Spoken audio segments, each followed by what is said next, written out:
Michael Torres was driving home from the construction site when he saw them. A woman lying motionless on the side of the road, and a boy, maybe 7 or 8 years old, screaming and trying to pull her to her feet. Michael's truck was already slowing before his mind caught up to what he was seeing. He pulled onto the shoulder, gravel crunching under his tires, and jumped out. "Help us!" the boy cried, tears streaming down his dirt-smudged face. "Please help my mom." Michael knelt beside the woman. She was breathing but unconscious, her face swollen and bruised. Fresh injuries, some only hours old. Her clothes were torn and dirty, like she'd been thrown out somewhere and walked for miles. "What happened?" Michael asked the boy gently. "They hurt her," the boy sobbed. "My grandparents. They said we had to leave and never come back. They pushed her and she fell down the stairs and they just left us on the road." Michael's jaw tightened. He'd seen abuse before, knew the signs too well. His own childhood had been marked by it. "Okay, buddy, what's your name?" "Oliver. I'm Michael. We're going to help your mom, all right? Can you open that back door for me?" Oliver scrambled to obey while Michael carefully lifted the woman. She was light, too light, like she hadn't eaten properly in weeks. He laid her gently across the back seat. "Get in and hold her hand," Michael told Oliver. "Talk to her. Let her know you're here." At the hospital, Michael paced the emergency room waiting area, while Oliver sat clutching a stuffed animal a nurse had given him. The boy hadn't stopped shaking. Michael had his own son, Jake, waiting at home with the neighbor who watched him after school. Jake was 9. Just a bit older than Oliver. Michael knew he should probably leave, get back to his responsibilities. But something kept him there. A doctor emerged an hour later. "Are you family?" "No, I found them on the road." "How is she?" "She'll recover. Concussion, broken ribs, severe bruising. She's been systematically abused over time. We've contacted the authorities. Can the boy see her?" The doctor nodded. "Room 247. Michael took Oliver's hand and led him down the hallway. The woman was awake now, her eyes finding her son immediately. "Oliver," she whispered. The boy ran to her bedside. "Mom, you're okay. This man helped us. Michael." She looked at Michael then, her eyes filled with tears and something that might have been gratitude or might have been fear. Maybe both. "Thank you," she said hoarsely. "I'm Rebecca." "You're safe now," Michael said. "Do you have somewhere to go? Family who can help?" Rebecca's face crumpled. "No. My parents died years ago. My husband's family, they were all I had. But after he died 6 months ago, they blamed me. Said I killed him by being a bad wife. Today they said they were done supporting us. They beat me and threw us out." "What about your husband's estate? Life insurance?" Rebecca laughed bitterly. "They said there was nothing, that he left everything to them." "I don't know if that's true. I was so grief-stricken I just signed whatever papers they put in front of me." A social worker arrived then, clipboard in hand. "Miss Winters, we need to discuss placement options for you and your son while you recover." "A shelter?" Rebecca asked quietly. "For now, yes. Until we can find something more permanent." Michael watched Oliver's face, saw the fear there. The boy had already lost his father, been beaten and thrown out by his grandparents, seen his mother nearly killed. Now he'd go to a shelter, surrounded by strangers, uncertain of tomorrow. "No," Michael heard himself say. "They can stay with me." Everyone turned to stare at him. "You don't know us," Rebecca said. "I know you need help. I have a small house and an extra room. My son Jake is about Oliver's age. You can stay until you're healed and figure out what comes next." "Why would you do this?" Rebecca whispered. Because Michael knew what it felt like to have nowhere to go. Because his own late wife, taken by cancer 3 years ago, would have done the same thing. Because some things were simply right, regardless of convenience. "Because you need help," he said simply, "and I can provide it." 3 days later, Michael helped Rebecca out of his truck and into his modest 2-bedroom house. She moved slowly, still in pain, but determined to manage on her own. Oliver and Jake had already become fast friends at their first meeting, bonding over video games and comic books. They raced inside ahead of the adults. "It's not much," Michael said, showing Rebecca the small guest room, "but it's clean and safe." "It's perfect," Rebecca said, tears in her eyes. "I don't know how to thank you. Just heal. That's enough." Over the following weeks, a strange new rhythm developed. Michael worked construction during the day while Rebecca rested and the boys went to school. Oliver had enrolled in Jake's class, and the teacher reported they were inseparable. In the evenings they'd gather for simple dinners. Rebecca started cooking as soon as she was able, insisting on contributing somehow. Her food was amazing, and Michael realized how long it had been since someone had cooked for him with care. "Where did you learn to cook like this?" he asked one night over pot roast that melted in his mouth. "My mother taught me. Before she died, she ran a small catering business. She always said that feeding people was an act of love." She was right. Rebecca smiled, the first real smile Michael had seen from her. It transformed her face, made her look younger than the tired, beaten woman he'd found on the roadside. As Rebecca healed physically, she began to heal in other ways too. She laughed more, played with the boys, sat with Michael on the porch in the evenings talking about everything and nothing.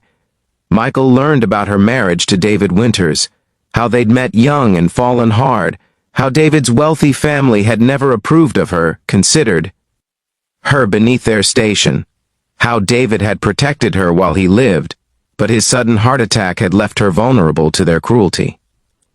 "They told me David left everything to them," Rebecca said one evening. "His trust fund, his shares in the family company, everything.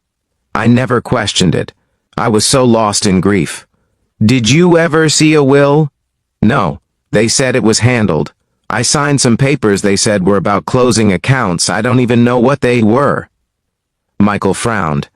"Rebecca, I think you need to talk to a lawyer. I can't afford a lawyer. I know someone who might help pro bono. Let me make a call." 2 weeks later, Rebecca sat in a lawyer's office with Michael beside her for support. The attorney, Maria Rodriguez, had been Michael's neighbor growing up, the first person in their poor neighborhood to go to law school. Maria reviewed the documents Rebecca had finally gathered the courage to request from the county records office. Her expression grew increasingly grim. "Rebecca, did you know your late husband had a trust worth approximately $50 million? Rebecca's face went white. "What?" "The trust was established by his grandfather. Your husband was the primary beneficiary, with the remainder to pass to his children and spouse upon his death.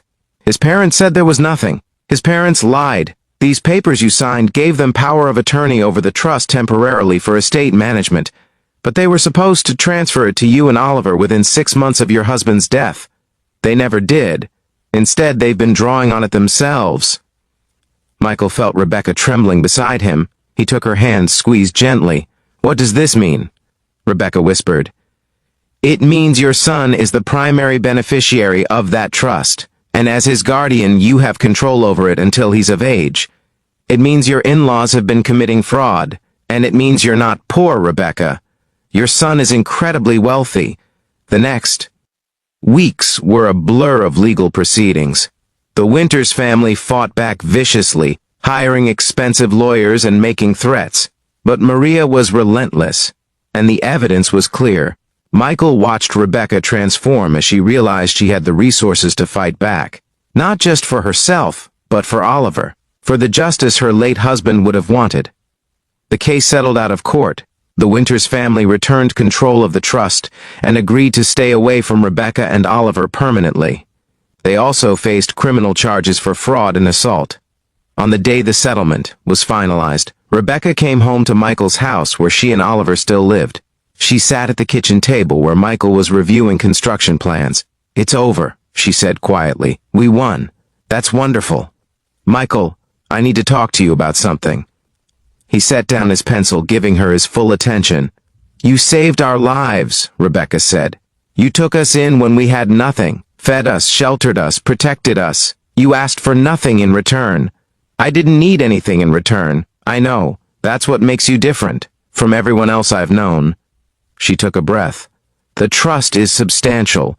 Oliver will have access to it when he's 25, but until then, I'm the trustee. I want to do something to thank you. Rebecca, no, I didn't help you for money, I know that. But please, let me do this. Let me buy you a better truck. Your current one barely runs. Let me contribute to Jake's college fund. Let me help you the way you helped us. Michael started to refuse, then saw the look in her eyes. She needed this, needed to give back, to not feel like a burden. Okay, he said softly, but nothing extravagant, just practical help. Rebecca smiled. Deal. And there's something else. I'm looking at houses for Oliver and me, fresh start. But the boys don't want to be separated. Jake asked if Oliver could stay here, and Oliver asked if Jake could come with us. They've gotten close. Yes. So I had another idea. Rebecca's cheeks flushed slightly. What if we found a house big enough for all of us? Not together, I mean separate spaces, but under one roof so the boys can be near each other. So we can be a family, the kind of family we've both been missing. Michael's heart hammered. Over the past months he'd felt something growing between them. Affection, yes, but also something deeper. He'd pushed it down, told himself she was vulnerable, that he was just being protective. But maybe it was more than that. I'd like that, he said. But Rebecca, I need you to know something. I didn't help you expecting anything. Not money, not gratitude, not companionship. If we do this, it's because it's what we both want, not because you feel obligated. Rebecca reached across the table and took his hand. I know. And that's exactly why I want this. Because you're the first person in my life who saw me as a human being deserving of kindness, not as a means to an end. Because my son lights up when he talks about you. Because for the first time since David died, I feel like I'm home. Tears stung Michael's eyes. Your husband was a lucky man. He was. And now I'm the lucky one if you'll have us. 6 months later, Michael stood in the backyard of their new house, watching Jake and Oliver play with the new puppy they'd adopted together.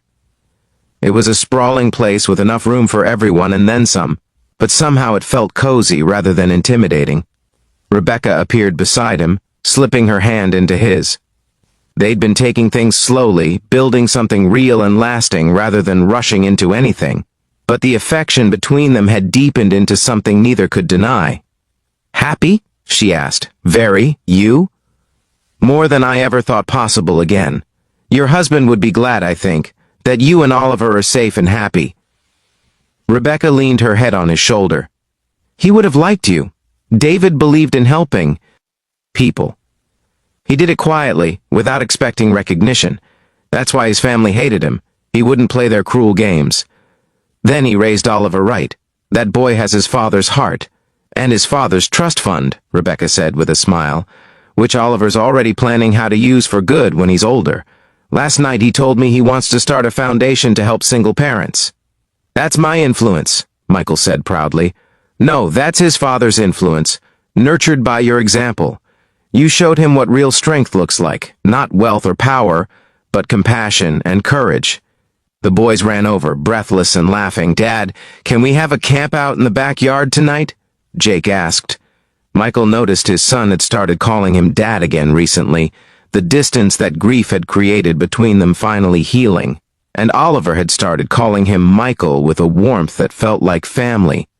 If it's okay with Rebecca. Can we, Mom? Please? Oliver begged. Rebecca smiled. As long as Michael supervises. Yes, both boys cheered, running off to plan their adventure. You know, Rebecca said thoughtfully, we should probably make this official at some point. The four of us being a family. Michael's heart skipped. Are you proposing to me? Maybe I am. You took us in when we had nothing, gave us everything when you had every reason to walk away, showed Oliver what a good man looks like, made me remember what it feels like to be cherished rather than controlled. She turned to face him fully. I love you, Michael Torres, and I think, if you feel the same, we should make this permanent. Michael cupped her face gently, mindful of the scars that still marked her skin but no longer defined her. I love you too, both of you. I have since the day I saw a boy trying to save his mother and knew I had to help. Then marry me. Be Oliver's father officially. Let Jake be my son. Let's be the family none of us expected but all of us needed. Yes, Michael said, pulling her close. Yes to all of it. They married quietly 3 months later in the backyard, with the boys as their witnesses. No fancy ceremony, no crowds, just a simple exchange of vows between two people who'd found each other in the midst of tragedy and built something beautiful from the wreckage. Years later, when Oliver turned 25 and took control of his trust, his first act was to establish the Torres Foundation, named after the man who'd shown him what family really meant. The foundation helped single parents, abuse survivors, and kids in crisis, and every year on the anniversary of the day Michael had found them on that roadside, Oliver and Rebecca would drive to that spot and leave flowers, marking not the place where one life ended, but where new ones began. Because sometimes salvation comes in the form of a stranger who stops when everyone else drives past. Sometimes family is built from kindness rather than blood. And sometimes the richest inheritance isn't money at all, but the love that teaches us we're worth saving. The end. If this story reminded you that real wealth is measured in compassion, please like, share, and subscribe for more stories about courage, kindness, and second chances. Comment below about a time someone helped you when you needed it most, or when you chose to help someone without expecting anything in return. Your story might inspire someone else to be that person for someone in need.